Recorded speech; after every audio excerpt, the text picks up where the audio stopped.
asma, enfermedad crónica, que su característica dificultosa es el diagnóstico cuando la enfermedad está empezando, porque como es una enfermedad crónica, tiene que tener un inicio. Y ahí decimos, ¿es bronquitis aguda? ¿Es una broncotonía? ¿O es asma? Porque para tener el criterio claro de un asma es proceso crónico que se repite, activo, psíquico, la persona puede ser que se dé cuenta cuando le va a venir su crisis, otras no. Y cuando está empezando, pues nadie sabe cómo es. Ayuda un poco el tema de la relación en la familia de alergia, porque ahí nos permite tratar de enfocarlo en esta clasificación de la tipo alérgica, con la inmunoglobulina, con el RAS, con todos los antecedentes. Pero el otro conflicto es este paciente que está haciendo su crisis, que no es alérgico, no hay antecedentes en la familia, que es más de 35 años, los otros nombres son menos niños. Entonces, esos elementos se van orientando para tratar de reconocer el cuadro desde el punto de vista sindrómico. Un cuadro de síndrome cuando no tiene la seguridad. Por ejemplo, estamos con una bronquitis aguda o estamos con un asma realizado. Entonces podemos poner el diagnóstico sindromático, síndrome bronquial, y no decimos ni el uno ni el otro, a no ser que tengamos la evidencia. Y en cualquiera de las dos, basta con la hipótesis del diagnóstico, aunque no tengas evidencia, eso te permite actuar en protocolo, ya no de una bronquitis aguda, sino de una bronquitis asmática. Y en ese enfoque, lo que tenemos que tomar en cuenta es, como para toda enfermedad, el principio del éxito es tener claro qué queremos hacer, por qué viene el paciente al médico, para que se sane, empiece con el médico, se cierre el pecho, se atienda y ya el tratamiento. Recuerden que el paciente lo que decía de que hay una fase temprana y hay una fase tardía cuando se está desarrollando ese proceso fisiopatológico.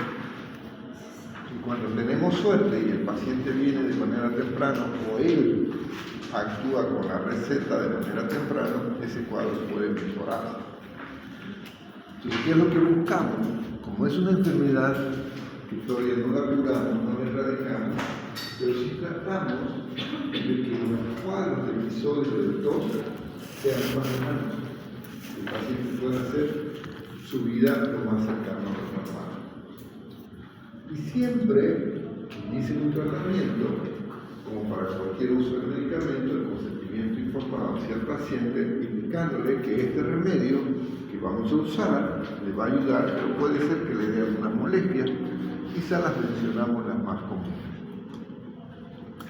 Nosotros como médicos ya sabemos que es asma, ya lo hemos diagnosticado con la clínica, o algunos lo sospechamos. Ahora, ¿cuál es mi tratamiento? ¿Qué tratamiento le vamos a dar a un paciente asmático? Será lo mismo a un paciente para prevenir, por ejemplo, habíamos dicho que hacen actividad física, antes de que haga su ejercicio le damos un tratamiento. Y los otros, que no sabemos, tenemos que identificar en qué momento de la enfermedad estamos. Y al identificar el momento de la enfermedad, también tenemos que identificar dos cosas. Si es que el paciente ya viene usando alguna medicación, para que tengamos precaución de no dar sobredosis. Y lo otro que vamos a preguntar al paciente es si está usando la medicación. ¿Qué dieta le vamos a recomendar a un paciente? ¿Qué le decimos que coma a una persona que está en su crisis asmática? no el que está en su etapa intercrisis. El que está en ese momento, como quiere, leve, no hay disnea sobre receptores, sensación de pecho que está cerradito, o moderado a severo, que son cuando el paciente tiene disnea. Entonces, si estás con un paciente disneico, en la primera crisis asumimos que lo vas a controlar dentro de 30 o una hora el cuadro de los corpanos y el paciente va a poder comer. Pero también tienes que asumir que es posible que no lo controlemos. Entonces, solo debemos tener la precaución de que el paciente no esté hipoglicémico. Nos aseguramos que coma. No ha comido y quiero evitar. ¿Por qué queremos evitar la masticación y la deglución y todo lo que es la actividad? Por el tema de que el paciente tiene disnea. Entonces, el masticar se cansa porque es un esfuerzo, es una actividad mecánica que estamos usando. Entonces, ahí vamos a darle. Si no ha comido nada, algo liviano, una gelatina, un jugo, fácil digestión, no le da mucho trabajo muscular masticar. Y en general, al paciente que está en su cuadro, vamos a empezar con una dieta blanda. ¿Sí? Recuerden, el tratamiento identificamos el documento, vamos a hacer la receta, la orden, el nombre, la fecha, el 31, qué hora, la 20, dieta, ¿qué dieta le doy? Blanda. ¿Por qué? Para evitar la fatiga de la masticación si el paciente está con un cuadro de disnea compacta. Posición, el paciente tiene que estar en reposo, evitar actividad, porque la actividad demanda oxígeno y eso es lo que no está teniendo. Entonces le vamos a dar reposo. Lo otro, ¿le damos oxígeno o no le damos oxígeno? Todo paciente en crisis que haya disnea, sí o sí oxígeno. Ahora, ¿cuánto le doy? Se recomienda que usemos mascarilla, porque con la mascarilla podemos también hacer la nebulización. Porque si le damos por bigotera no me pasa la nebulización. En cambio, si le doy por mascarilla, estoy administrando oxígeno y también le estoy administrando medicamento a través de la nebulización. Entonces, primer punto, mi dieta. Segundo, la posición, reposo, tercero, oxígeno. ¿Cuándo le doy el oxígeno? Cuando tiene disnea. ¿Cómo le voy a dar el oxígeno? Primero por bigotera. Si no es suficiente, le doy por mascarilla. Y si el paciente es crónico en proceso, probablemente va a tener incremento de CO2. Entonces, cuando tenemos el oxígeno, que no sea como el reservorio de esa bolsa que se infla cuando se agua y entonces estamos reciclando un poco el CO2. El paciente lo ve, no lo cogido, entonces la mascarilla sin ese reservorio. Entonces, siempre se hace un examen. ¿Qué precaución tenemos que tener en un paciente malo con insuficiencia respiratoria de la revolución? El hecho de decir la revolución va llevando a razonar en la posibilidad de un incremento del dióxido de carbono. Luego, ¿le vas a poner un suero o le vas a poner un suero a tu paciente? El paciente que está de moderado a leve, que solo va a ser con nebulización, no se justifica tener una vía. ¿Ok? No hace falta ponerle suero, tenerlo ahí con el suero, porque si no tenemos contraindicación por la vía oral, ni voy a meditar el medicamento por vía parenteral, no se justifica tener con suero al paciente. Ahora, si el paciente está con un cuadro ya de la evolución, de difícil manejo, ya lo ha contado que usar el salbutamol, el ceremontidol, el publicación, no ha nombrado solo y no mejora. Claro, tiene etapas que mejoran y se reactivan. Entonces, si el paciente está con disnea importante, es decir, crisis más grave, se le pone una vía, pone un suero. Pero más que tener suero o pasar volumen, lo que necesitamos tener una vía permeable, entonces le ponemos simplemente a 12 gotas. Solución fisiológica, producto, presentación al 0,9%, concentración de 1000, ¿cómo lo vamos a usar? 12 gotas por minuto, que viene endovenosa. Criterio, nombre del producto, su presentación, su el intervalo y la vía. Entonces, caso la de los medicamentos.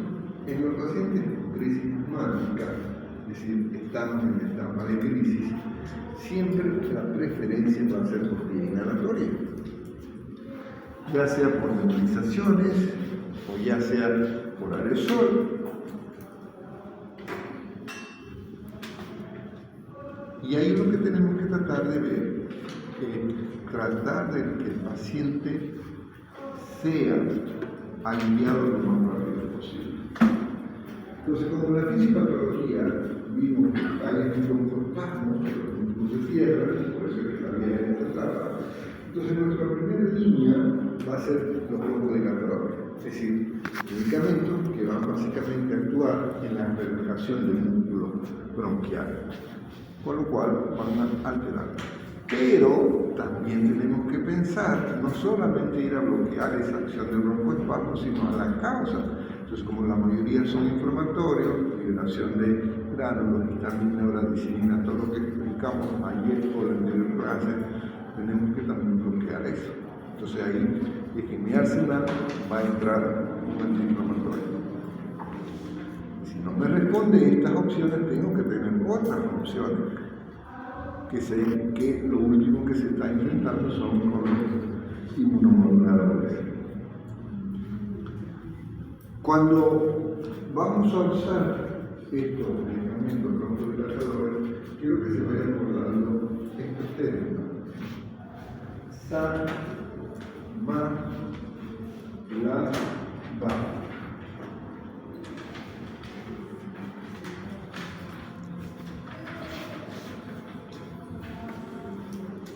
Sama, la, o lama, sama, como quieras. Primero, sama y la.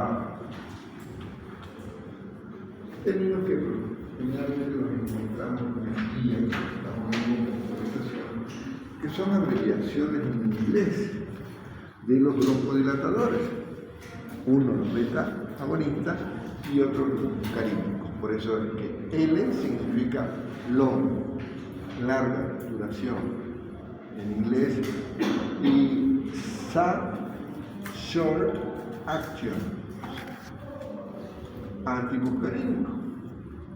Entonces, el PA o MA te está diciendo qué tipo de medicamento es. Cuando vamos a ver que una vez que pasa la crisis, queremos evitar que no sea recurrente, que trate de dar más tiempo sano, ahí vamos a entrar a los grupos de respiradora. Es decir, que ya viene a entrar en juego principalmente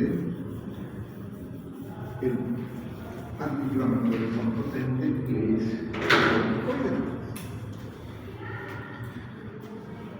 Lo ideal es tener al paciente la mayor parte del tiempo sin crisis.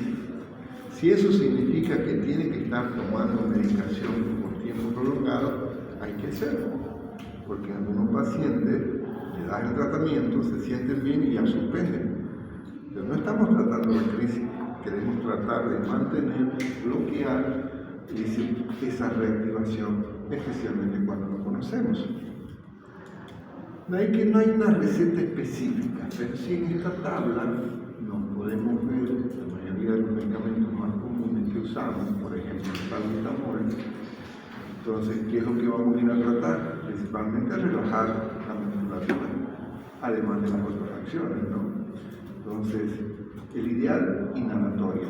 Y aquí tengan precaución que depende del producto, porque la concentración es diferente. Este frasquito solo necesito 3 gotas, pero este otro frasquito necesito 20 o 40 gotas. De ahí la importancia de reconocer cuál es el SAMA, cuál es el ABA y la concentración. Un salmeterol con 3 gotas de 5 cc de solución fisiológica es suficiente, pero un bromuro de hipatropio lo que pasa es 40 gotas. En ocasiones de casos de crisis, intentamos por vía parenteral. En casos muy severos, donde nos vamos a arriesgar a usar adrenalina, una ampollita, la ponemos en una jeringa de 10 ml, diluimos y colocamos en el tanque.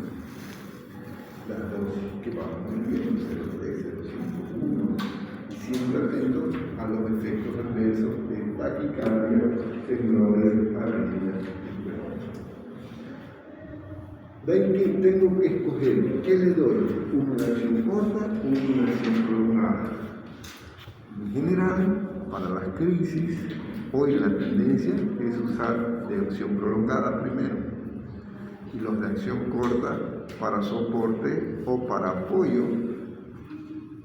Sus tiempos de acción cada 4 horas, en cambio lo puedo dar cada 12 o inclusive cada 24 horas, dependiendo de cuál es la cosa. ¿Qué voy a usar? El que tengo en el medio. Los más comunes, los salbutamol, elutamina. Los de acción prolongada, el que más tenemos en nuestro medio, es el formoterol y el salmeterol. Cuando hablo de estos dos, estoy hablando de una dosis que va a durar 24 horas. Entonces, esto voy a usar cuando el paciente está controlado o cuando el otro controla. Y puedo alternarlo con el escala que vamos a usar, que inclusive podemos usar combinado una acción corta con una acción prolongada, o uno de los beta y otro de los antimuscarínicos. Y en ocasiones podemos dar también hasta 3 medicamentos. Una alternativa cómoda es cuando apareció en esta presentación el parche. En vez de hacer aerosoles, tomando, con el usted coloca un parche. Este parche, con muy buena respuesta, lo tenemos en el medio, que es todo el interior. La ventaja es que es cómodo, que solo usar un parche cada día. Se puede dar un poco más. Entonces, ¿cómo voy a usar? ¿Cuál es la vía de dirección que yo presento arma?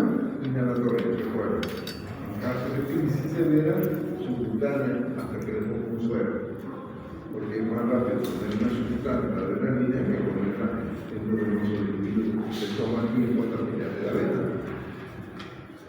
De ahí que si el paciente lo tiene estable, va midiendo cada qué tiempo viene su crisis para ir escogiendo las dosis apropiadas y los intervalos apropiados.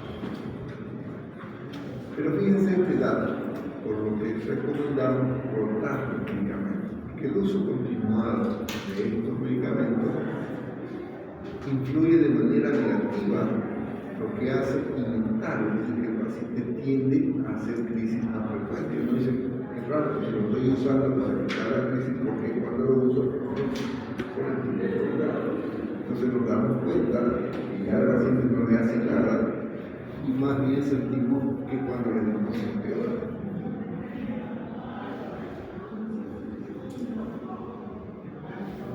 La adenosina es un medicamento que vamos a dejar para último.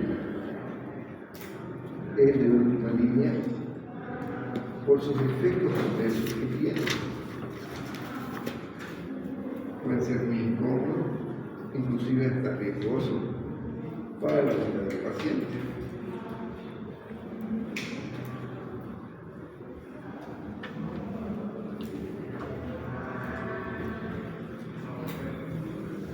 En caso de crisis, vamos a usar la melfentanina, la minafilina, por vía parenteral.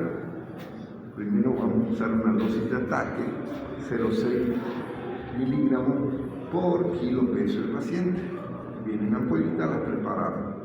Y luego de una hora, dependiendo de la respuesta, la dosis que falta la diluimos y la pasamos 24 horas. Cuando el paciente lo ha controlado y nos responde, podemos irnos a la vía oral. La metilsantina, que viene con el nombre comercial de nuestro medio de Meridian, viene de 100 y el que usamos es de 300 AP porque permite partirlo en 3 partes y espaciarlo. La opción de usar la metilsantina es que tengo que recordar los conocimientos de farmacología para recordar los efectos adversos que pueden tener. Entonces, dosis de carga, 6 por kilo, luego diluido entre 0,6 y 0,8 para pasar las 112 horas. Miren los efectos adversos que no provocan estas antihistamínicas. No son unos, son varios. Imagínense un paciente que comience a tener taquicardia, que comience a vomitar o que comience a convulsionar, o que haga coma. ¿Vas a sospechar que el coma es por el medicamento o vas a pensar que es por el asma que se le cerró el mensaje? Depende de la clínica, ¿no? Pero sí tenemos que tomar en cuenta, por eso es que los dejamos como alternativa final cuando no estoy pudiendo controlar.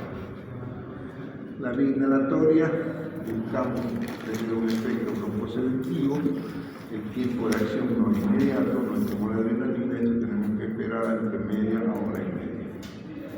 En ocasiones raras usamos la atropina, digo rara porque no es la primera línea para el tipo de broncoespasmo, pero en pacientes que son cardiópatas les ayuda. Y miren esto que es interesante. Normalmente la atropina, el efecto cardíaco lo vemos inmediato.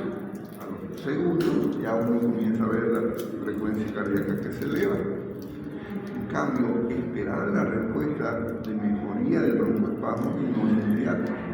Fíjense, tenemos que esperar entre 1 hora a 1 hora y media para decir si funcionó o no funcionó. No es como en el órgano fosforado que tenemos que ponerle cada 5 minutos. Si nosotros tenemos cuidado con esas características, pues vamos a escoger los diferentes medicamentos. Entonces, anticolinéricos, SAM, ¿listo? Los beta, SAM. Las variaciones. El disco titulado y el tibropio son alternativas para el niño. Son cómodas porque vamos a dar el tiempo de 12 o 24 horas. Sale mucho más práctico. Pero tengan precaución en las personas, varones de más de 50 años, que pueden desarrollar obesidad o restricción urinaria. Entonces, hay que tener esa precaución. ¿Alguna pregunta? Ok, los medicamentos del grupo de los que tratan de revertir o evitar, vamos a decir, los corticoides. Los corticoides siempre se recomiendan por vía inhalatoria. ¿Qué dosis vamos a usar? Todavía no hay nada establecido, depende de cada persona. Entonces ya conocemos los efectos de los corticoides, los aprendimos en farmacología y básicamente lo que tenemos que tratar es ir a bloquear esta liberación de mediadores que son los que terminan desarrollando todo ese problema de broncoespasmo y secreción mucosa, ¿no? Entonces, si nosotros logramos controlar estas proliferaciones, obviamente que es la reacción antígeno, pero solo en los casos de alergia. En los casos que no son alérgicos, hay la respuesta diferente, ¿sí? Por eso es que hay situaciones que los corticoides no le hacen nada al paciente. Entonces, si logramos hacer todas estas actividades, vamos a disminuir la reactivación. Si no hay reactivación, obviamente no hay broncoespasmo. Si no hay broncoespasmo, el calibre de la vía aérea se abre, el paciente puede meter mejor aire y además vamos bloqueando y disminuyendo la frecuencia de que cada vez se vaya repitiendo el cuadro. Entonces, en casos endovenosos, vamos a utilizar a mitad de dosis si el paciente ya viene usando. Por favor, da lo mismo dexametasona o metilprednisolona o hidrocortisona en los tiempos de acción. Deben recordar lo que aprendieron en farmacología. Yo, así como con la atropina, aquí también tengo que esperar. Y el tiempo va entre 30 a 60 minutos en que recién se comienzan a ver efectos.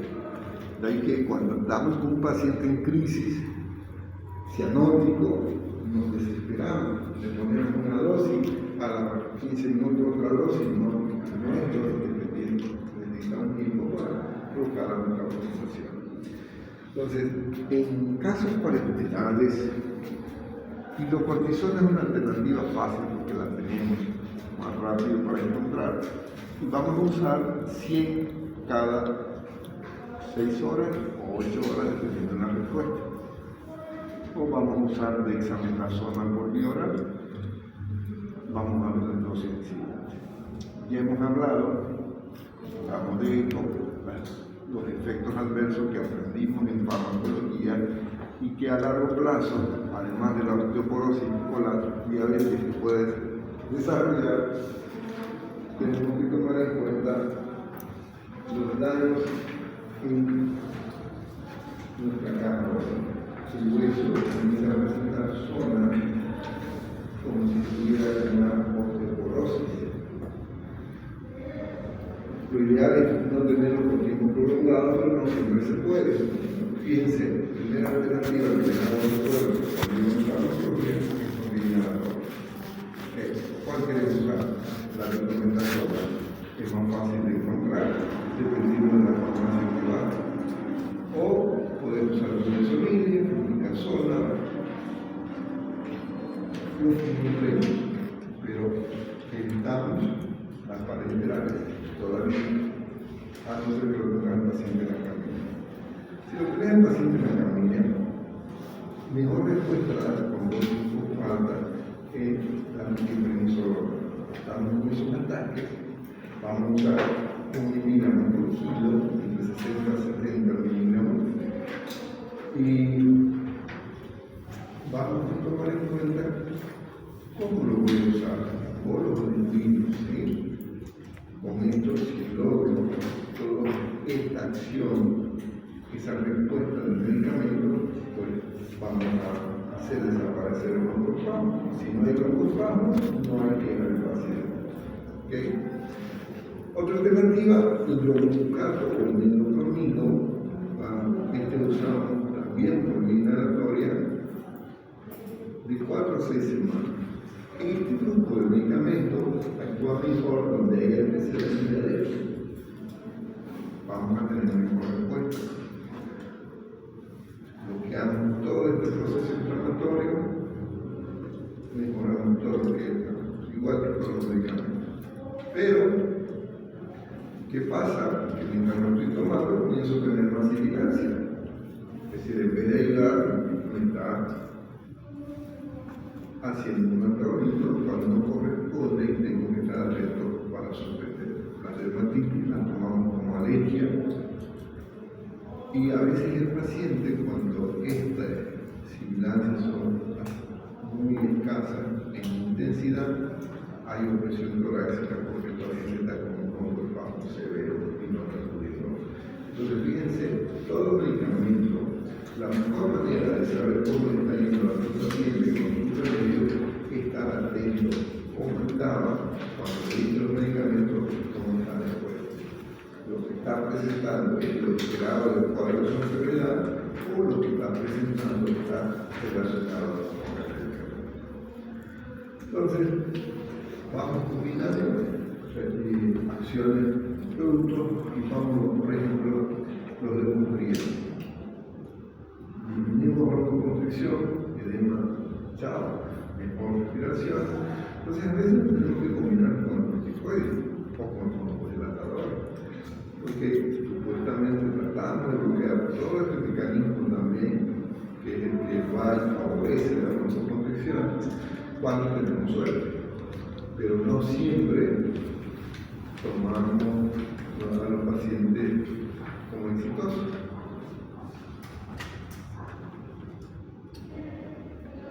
El más conocido en nuestro medio es el Montlucas, o el Planucas o Salbucas. Las dosis varían, pero no responden todos los pacientes. Si en 4 semanas el paciente está igual, no tiene sentido darle todo esto que porque no está haciendo efectivo. ya hasta 4 semanas no tiene que encontrar una diferencia de memoria. Pero si no notaste, cambiarlo, suspenderlo, porque no es para este tipo de pacientes asmáticos. Esto es preocupante, porque cuando hablamos de citocromo, estamos hablando de función hepática. Entonces, los riesgos que tenemos que tener en cuenta es que en ocasiones puede dar el paciente simplemente por competencia con este receptor. De ahí que cuando voy a iniciar el tratamiento, voy a pedir un hepatograma y durante los que esté usando el medicamento también haré hepatograma. No voy a esperar que el paciente tenga clínica de hepatitis, dolor hipofóndrio, vómito, ictericia, para recién sospechar y suspender. Y hay pacientes que se reactivan o se inicia un cuadro polaneuropático como pseudoluz. Por eso es que algunos dicen que este medicamento es el que gatilla el proceso. La persona está con su glucosa latente hasta que vino algo que se resentir. De ahí que también tenemos que tomar en cuenta todos estos efectos que pueden darse en estos pacientes. Aún no tenemos una vacuna específica. Ustedes vean los alergólogos, me hacen pruebas de antígeno de todo tipo y no todos los pacientes responden. A veces encontramos que era el polvo de los ácaros que hay en la casa o del lupus, da su vacuna, controla, y hay otros que no. De ahí que la inmunoterapia, como les dije en la clase anterior, inclusive se están probando con picadas de hormiga del palo santo. Pareciera ser que esta hormiga tiene cierta enzima que ayuda a bloquear el proceso inflamatorio. En casos extremos, que el paciente no funciona para nada, lo tenés incubado y te encuentra, entonces tenés que hacer el protocolo de anestesia general, como si pudiera revelar. Por eso quiero que se acuerden, para que cuando tengan su arsenal, recordar que algunos medicamentos de anestesia nos sirven para dilatar el hombro. Entonces, cuando vamos a ver el tratamiento, voy a definir en base a qué criterio. Lo primero, ubicarnos. ¿En qué momento de su enfermedad estamos? Cuando está comenzando, somos nosotros los que la estamos diagnosticando, o ya tiene su enfermedad de muchos años. Y nosotros estamos en el momento de la crisis o en el momento de la intercrisis. Una vez que te ubicas en qué parte estás en relación a la enfermedad, de ahí tienes que identificar las manifestaciones clínicas que está presentando tu paciente, para que tú puedas decir es un cuadro leve, es un cuadro moderado o es un cuadro severo. Y siempre que tengas una hipótesis diagnóstica, también tienes que plantearte si ese paciente ya está usando o no está usando medicamentos. Porque si viene usando corticoides y voy a usar corticoides, no lo voy a usar a la dosis plena, voy a usar a mitad de dosis. Entonces, ahí decido en qué escalón estoy. Cuando estamos y no es que vamos del primero al segundo a la clínica, no, el paciente a veces puede estar aquí, tan severo su cuadro que está. Entonces, mis escalones definen en base a qué criterio. Vamos a ver, primero, para crisis, a demanda, o tengo otra alternativa.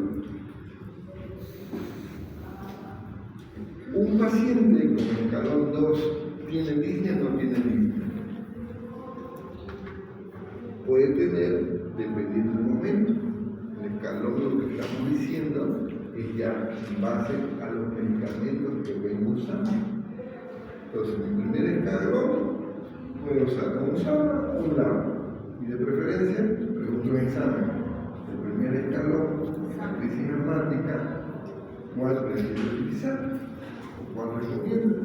Y ahí vamos a decir la respuesta que queremos un lado, no un sábana, no una acción corta, una acción prolongada. Si no mejora ese paciente, porque estoy usando, cualquiera de los dos, le agrego un glucocorticoide. Fíjense, tengo 3 medicamentos: el beta, la catecolamina y el corticoide. SI, ¿qué significa? Lo que hemos recomendado, todo tratamiento inhalatorio. G-gluco, C, corticoide y inhalar. Abreviaciones que importantes en inglés. Luego te vas al escalón 2, mantiene un glucocorticoide con dosis baja, le aumenta un antileucotrieno, puede ser un montelukast, y mantiene el primera línea. No es que quito esto y comienzo con esto. Si el paciente no mejora con este esquema, aumento la dosis de corticoide y sigo con la base. ¿Y cuándo es mi escalón 6? ¿Cuándo entro al escalón 6? Cuando el paciente está todo el tiempo con crisis y a pesar de estar con todos estos remedios, le siguen apareciendo su crisis. No es que estemos usando esto cuando viene la crisis, no, lo está usando todo el tiempo. Queremos controlar, pero igual viene su crisis. Entonces los escalones no hablan de la gravedad, hablan más de la evolución. Porque la gravedad, ¿cómo lo mides? ¿Qué escalón usa? Leve, moderado, severo. Un cuadro severo puede utilizar todo esto que está usando el paciente, probablemente lo tiene el paciente, lo estoy usando. Entonces, ¿qué más hago si este grupo de medicamentos tengo una alternativa? Hagamos la termoplastia. Se hace en Bolivia, en Cochabamba lo están haciendo. Entonces, ok, ya no usa medicamentos, funcionó, se le acabó su agua en algún grupo de pacientes. Pero en los otros, por eso es que tenemos que estar alerta a los efectos del corticoide, porque como lo usan por mucho tiempo, ya no solo preocupa su diabetes o su úlcera, sino de pronto se está fracturando su costilla sin que haya hecho un esfuerzo. ¿Pregunta? Ok. Doctor, disculpa, en la primera escala digo que vamos a utilizar lava. Sí se recomienda, o sea, cualquier broncodilatador, pero de preferencia en la dosis de ataque, escúchenme bien, porque el primer escalón no estás diciendo en qué momento usarlo, porque puedes usarlo en el momento de su crisis o mientras lo controlas. Antes se decía que para el inicio de la crisis se usaban los de acción corta, como salbutamol, cada 15 minutos, 3 muestras, y luego lo repetía a los 30 o a la hora, y después a las 4. En cambio ahora, en esa crisis, mejor empezar ese que te dura 12 horas. Pero no lo uses a los 15 minutos, a los 30, tratando de ver respuesta. Porque todo corticoide, ¿cuántos minutos tenemos que esperar? 30 minutos para ver si está haciendo efecto. ¿Ok? Lama, entonces el lama. Lama puede ser un lama o puede ser un lava. Porque lo que No son el onco. porque los LAR solo significan el tipo de duración. Entonces para el primero podría ser lama o lava. Ajá. De preferencia, porque ambos buscan la misma característica del broncodilatador. Su mecanismo de acción, como el muscareno, y el otro es antimuscarínico. Entonces acuérdense del LAR. Ahora, ¿qué nebulización es la más cómoda para un paciente? Que vaya al hospital todo el tiempo y que además no sale de otras necesidades, o tener su propio nebulizador. Es lo que se intenta. Actualmente, como son procesos que se repiten, la mayoría de los pacientes o familiares para los bebés terminan comprando su propio nebulizador. Porque son equipos pequeños, con mucho aparataje, y el paciente puede recibir el mismo tratamiento si se lo sabe explicar a la base. Es lo difícil. Por un frasquito 5 cc de solución fisiológica que aumente el 3 gotitas de este, o 15 gotitas de este, o 15 gotitas, o 20 o 40 de este otro. Identificar recomendamos siempre. ¿Y eso tiene que hacer cuánto tiempo tiene que estar con el nebulizador? Por lo menos 5 minutos, que es hasta que se va a usar, siempre con oxígeno. Entonces el modelo, el que quiera, de recomendación para el hospital, el que sea con oxígeno, porque estos aparatitos que tenemos en casa no usan oxígeno, solo te mete el producto. En cambio, si estamos con un cuadro moderado o severo, de preferencia vamos a usar equipos que te permitan nebulizar, pero a la vez que te esté dando el oxígeno. Ese es un detalle que hay que tener una precaución. Siempre como este gráfico para recordar que no es solamente darle la receta al paciente, compre y úselo así, sino también hay que enseñar cómo usar. Entonces, siempre se le pide al paciente que bote todo el aire, y mientras está botando todo el aire, lo vaya batiendo en aerosol, y luego, cuando botó todo el aerosol apunta a la boca, pero no lo metemos en la boca. Eso de la película es un cuento. Nosotros tenemos que apuntarlo porque el chiguetazo tiene una fuerza mecánicamente lastima la vía aérea. Por lo tanto, hacemos que no haya ese chorro que lastime y además permitimos con esta otra técnica que se abrodice mejor. Es decir, ya cierre la boca y de ahí meta el aire por la nariz. Entonces, cuando está metiendo el aire en la nariz, lo está sacando el aerosol de una manera más despertada que entra en el chiguetazo. ¿Sí? Y la otra recomendación, cuando usamos aerosoles con anticorticoides, es que a los 5 minutos que tenga que hacer el paciente, enjuagarse la boca para disminuir las posibilidades de la micosis, porque como un anticorticoide, como un inmunólogo, tiende a bajar tu defensa y terminar haciendo el famoso modelo oral. Las dos recomendaciones que quiero que tomen en cuenta cuando estén enseñando al paciente cómo usar. ¿Cómo? Entonces, también tengo que hacerlo ok, pero ¿cómo se lo pongo? ¿Sí?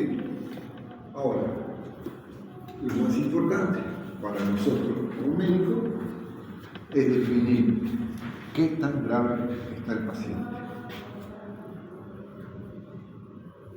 ¿Cómo definimos qué tan grave está el paciente? ¿Por la anamnesis o por el examen físico?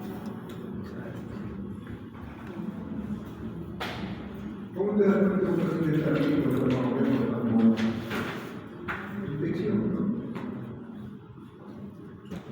Si ves un paciente inquieto, fatigado, obviamente que a simple vista no vas a saber que tiene asma.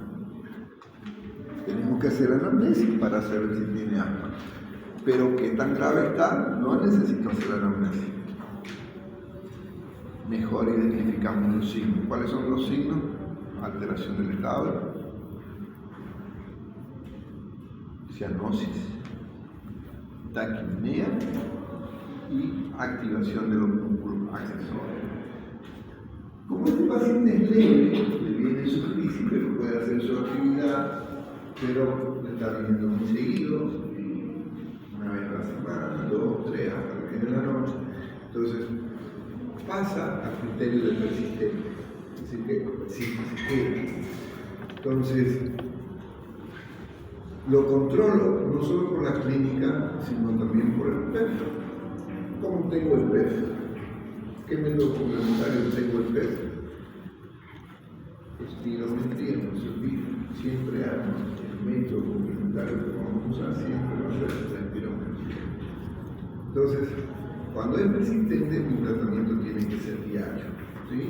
Puedo ir combinando. Primero pruebo con uno, no es tan grave la edad y me da tiempo de jugar con uno. ¿Okay? Después se lo cambio por el otro. ¿Okay? Después se lo recruto. No mejora, ok, cambio el otro reactivo. Voy buscando hasta poder lograr, si logro encontrar cuál es el medicamento que controla. A veces como te lo capo suficiente, como una poquita, la gente no es capaz de bien. Deja de tomarle bien, pero mientras toma no le viene. Ya moderado, ese paciente que sigue molestando, pero ya aquí comenzamos a qué cosa. ¿Qué aparece cuando sigue moderado? La lista. Ya no es solo esa cosa, ya no es la sentencia, ya es el paciente ya altera su actividad normal. finalmente el dolor es algo que no es cómodo para estar. Entonces comenzamos a aumentar dosis. Si antes estaba con 200, ahora le voy a dar 400, por ejemplo, de metronidazole. O 800 lo puedo fraccionar en 2. Y fíjense, si no me muero con mi dosis inhalada, ahí recién voy a pasar a la dosis parenteral. Estoy hablando del paciente de mantenimiento, no resistente, no estoy hablando de que está en esa crisis como lo que tiene emergencia. Este es para tratar de tener un paciente que haga su actividad normal. Entonces, cuando vamos viendo estos pacientes, no mejora, ahí ya cambió el escalón. Entonces, recuerden que el escalón, insisto, no está en la gravedad, está en la persistencia, que tenemos que tratar de controlar los cuadros, por eso que vamos a sumar. Entonces, ¿cuál tiene? ¿Tenés un lado o tenés un lado? Cualquiera. Que empiece con la, estoy conforme, porque su tiempo de acción va a ser más prolongado. Y no te olvides que ya en un cuadro moderado que tienes que estar con la alternativa del GSI, que era GSI glucocorticoide inhalado. Y vas avanzando, vas viendo cuál es el parámetro que te hace detener, ya no subir escalones, la ausencia de la crisis. Y el paciente no va a ver, no va más de 4, porque con el 3 dialogante, con este esquema que estás usando, es suficiente. Cuando tengo severo, por si acaso, no es que tengo que usar el escalón 6 porque es severo. El severo me puede presentar mientras estoy usando el escalón 1 inclusive. ¿A qué nos referimos severo? En el que el paciente ya está en insuficiencia respiratoria. El broncoespasmo es tan intenso que el paciente no puede respirar. Tengo la evidencia de la espirometría, donde hay una relación que está por debajo del 70 después del medicamento. En estos casos, a pesar de todos los otros 3, ya hemos comenzado a utilizar el monoclonal para tratar de bloquear. Pero siempre tomen en cuenta los niveles de inmunoglobulina E cuando estén usando estos medicamentos, porque ese parámetro de respuesta te dice si el medicamento está siendo efectivo o no. Porque no es el problema de la parte económica, suponemos que el paciente tiene para comprarse. El problema ¿cuál es? El riesgo potencial de los efectos adversos que pueden provocarnos si no los necesitamos. Entonces, hay que tomar en cuenta que en los pacientes, y esto lo pongo aquí para que no se les vaya, el que es grave y no es eosinofílica, conecta muy seguida su presentaciones de la crisis. Ahí voy a usar un antibiótico, pero no es buscando su efecto antibacteriano, ¿no? Lo que vamos a ir a ver es su efecto que favorece el bloqueo de la inflamación. Y lo que más nos está hablando en la literatura es usar el macrólido, la citromicina. No usamos dosis plena, usamos la mitad de la dosis. 500 miligramos viene el comprimido, le damos la mitad. Una todos los días. Pero no le vamos a dar por 14 días como para una neumonía. Le vamos a dar por 2 o por 3 meses. Para ir tratando siempre y cuando obviamente haya recurrencia. ¿Sí? Entonces, mientras más nuevo el antimonoclonal, su precio es más elevado. Pues miren, aquí estoy combinando un leucotrieno, estamos un tiotroxam, es short, este es un SAMA, short acting antimuscarínico. Aquí estamos utilizando la metilxantina y aquí estamos utilizando el monoclonal. 5 medicamentos. ¿Cuál te falta que estás usando? Porque siempre lo acompañamos, pero ya no por vía inhalatoria, ya usamos por vía oral, porque son mejor para su dosis de mantenimiento. Una de las respuestas claras de unos pacientes, a pesar de todos estos medicamentos que hemos visto, no responden, se buscan otras alternativas. Hemos tenido paciente que lo hemos visto morir delante de nosotros. Se lo intubó, se lo conectó al ventilador, pero era tan duro que el ventilador no era capaz ni la pudo vender. Terminó diciéndose no hubo un medicamento lo que teníamos disponible que pueda apoyar. Entonces, si andan buscando, los niños es frecuente que ustedes ven que les recetan ibuprofeno, pero no siempre funciona, más para el tema de la materia, pero en el asma no sirve, entonces lo tenemos aquí. En ocasiones voy a intentar con los antagonistas H1 que usamos para el tema de la úlcera, ¿no?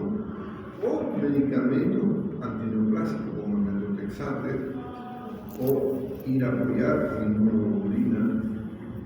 Son alternativas que debemos considerar. Y como médicos tenemos que saber que hay un grupo de colegas que recomiendan el uso de la furosemida. Hay otros colegas, ahora preferible que nos actualicemos con primera evidencia, cómo está el tema del uso de la furosemida en asma. Entonces, tomen en cuenta que vamos a usar lo biológico, tener cuidado con cuál es el que va a comenzar, cuál es el principal cuidado, costo. Aquí tengo que tener precaución en los costos porque no son económicos. Estos medicamentos de preferencia los vamos a usar en el hospital. ¿Sí? Este tiene la ventaja del Solai de que es específico para IgE obligatorio. Esto responde mejor a aquellos pacientes que no responden al protocolo. Pero mira el costo de la receta, $12,000 al año. Hay unos nuevos que aún no se lo están comercializando, pero nos dan la expectativa de que van a haber buenas noticias para los pacientes asmáticos. Hay una característica familiar que lo clasificamos por los fenotipos. En esto básicamente hay clínica, como si tuviéramos un cuadro alérgico, y en esto hay características de quienes responden mejor. Por ejemplo, lo que son el asma del tipo de eosinofílico, es decir, los niveles de eosinófilos tan elevados como el escudo como en sangre. Aquí los leucotrienos te van muy bien, como te lo podrías utilizar o puedes combinar un antiprostaglandina de estos hormonales que puede ser el LAPA o el DOPO, cualquiera de los que te guste. Y esto es lo que le mencionaba, la termografía. Se coloca por vía fibrobroncoscopio un alambrecito que le da calor en esta zona, le elimina ese receptor y nunca más. Esto responde principalmente en aquellos pacientes con actividad física incrementa, habíamos mucho se recuerda, en este grupo de pacientes responde mejor. ¿Y qué hacemos en una urgencia? ¿Qué es más grave, la urgencia o la emergencia? Una urgencia es cuando un paciente todavía puede hablar, cuando un paciente todavía puede respirar relativamente. Y una emergencia es ese paciente que se está ahogando, ese paciente que está cianótico. Así lo vamos a tomar en cuenta cuando estemos hablando de asma. ¿Okay? Cuando el paciente tiene una urgencia generalmente con nebulización, como hemos mencionado, con uso de aerosoles, es suficiente para controlar en casa. Dejo para de último la naltrexantina, por favor, no se olviden, no por el examen que le voy a preguntar, sino cuando te trata con su paciente, que la naltrexantina, teofilina o inofilina, que tiene una ampolla de 200 y 250, y eso lo voy a dejar para cuando un paciente no responde a los tratamientos. ¿Sí? Con esas situaciones de crisis, cuando el paciente está mal en emergencia, ok, denme anofilina, lo intentamos. De ahí que estos pacientes, en qué momento pasan de ser urgencia a emergencia, no lo saben. Siempre el paciente asmático recuerda que en ese momento puede estar bien, pero más tarde puede estar de nuevo cerrado. Mientras más demora, más difícil controlar. Ahí que no va a una guardia dependiendo de cuando el paciente se conoce y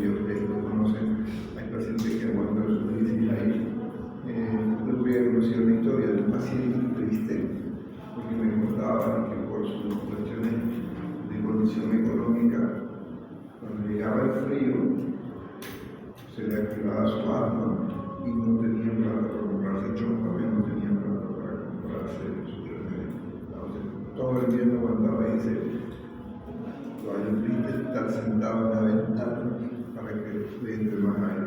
No es que le entre, no le entre por la ventana, no le entre más acá. Pero bueno, son esas.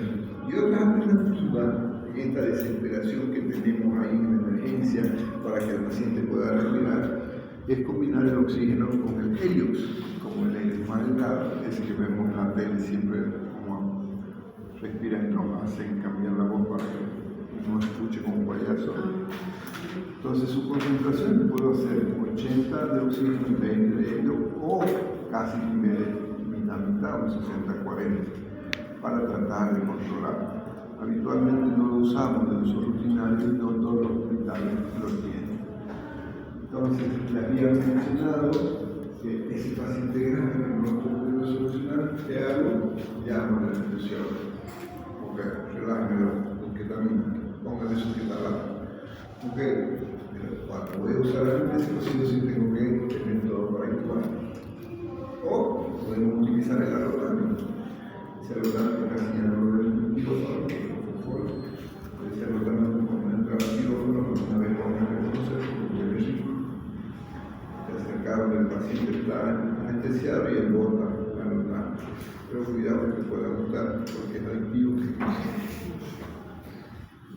Las radiocámaras, esto es más para personas que no colaboran. Un niño o una persona que es muy inquieta, desesperada, entonces colocar por aquí el aerosol, que se quede en la boca, se queda por aquí y va respirando continuamente.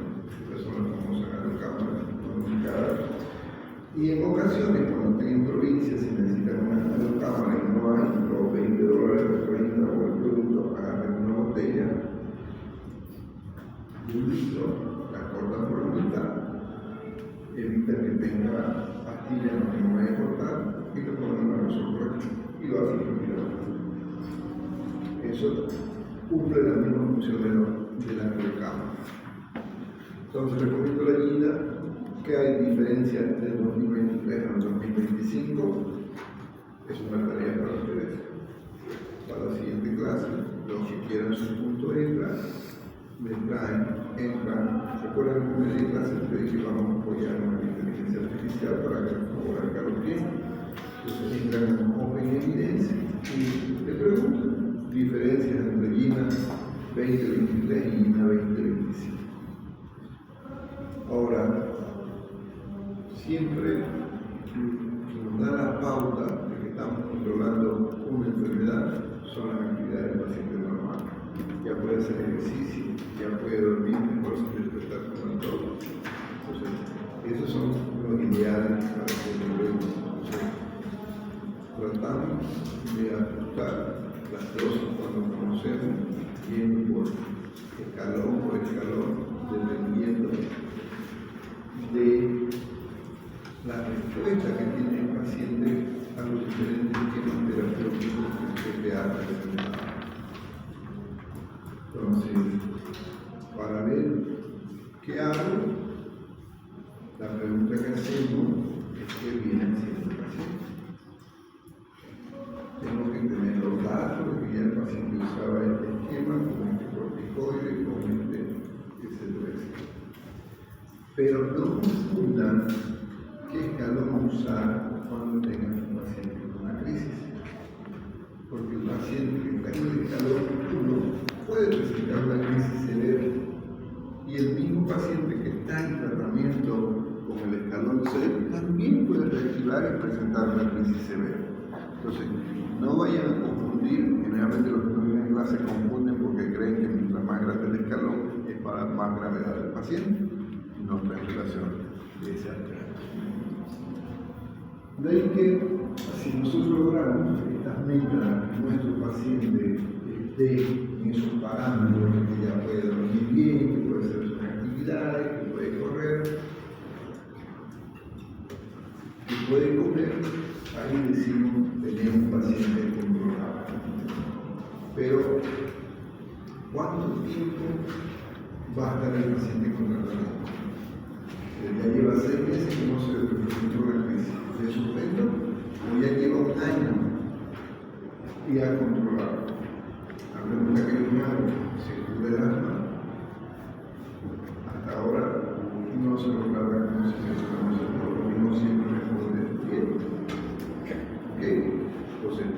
¿Cuándo decido? ¿A qué tiempo de mi esquema, cualquiera de los eslabones, voy a suspender para preguntar cómo le está yendo al paciente? Para tomar esa decisión, lo primero que tengo que estar seguro es que el paciente ya no ha presentado crisis. ¿En cuánto tiempo? ¿En un mes? ¿Ok? No le suspendas, bajarle la dosis. Disminuir uno. Ok, se quiere reactivar, volver a las dosis normales por más tiempo. Ok, ya llevas 3 meses, otra vez vas bien. Pero lamentablemente en ocasiones, muchas veces el paciente va a vivir por mucho tiempo tomando medicamentos. Entonces, para la revisión, siempre bueno revisar, ¿no? Hay presentación que a lo mejor aparece no medicamento, que hay por el cometido médico, hay más que grasa que este tipo de enfermedades. Ok, ¿alguna pregunta? Doctor, una consulta.